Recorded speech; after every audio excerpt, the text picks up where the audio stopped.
Have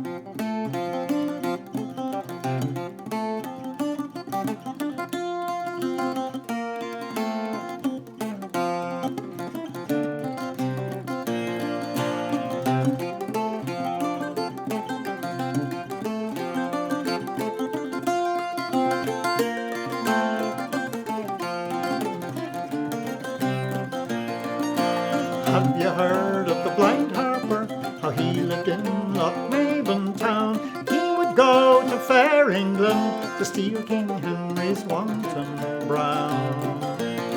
But first he's gone on to his wife with all the speed that he could show. This work, he says, it'll never go well without the help of our good grey mare.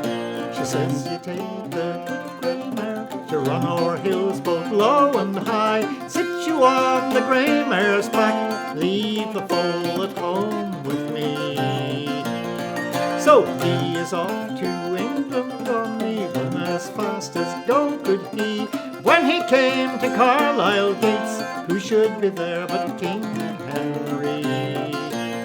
And the king, he looked over his left shoulder, and he says unto his serving groom, take the poor Blind Harper's mare, put her beside me wanton brown. And the harper harped, and then he sang them all so fast asleep.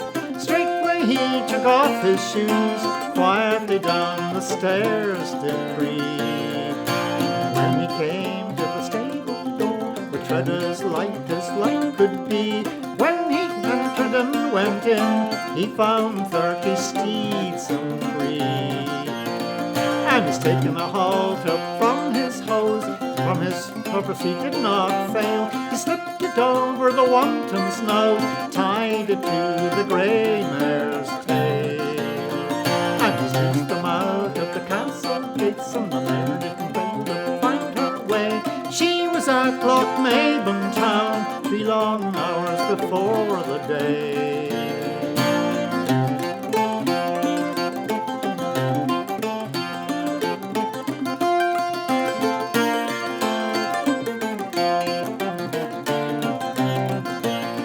And the very next morning in broad daylight, when they had ended all their cheer, behold, the wanton brown was gone, likewise the poor brown harper's mare. It's oh, and alas, says the Blind Harper, ever and alas that I came here. In Scotland I've lost me a good cold foal, in England I've stolen me old grey mare. Oh, we're talking, says King Henry, again of your music let us hear.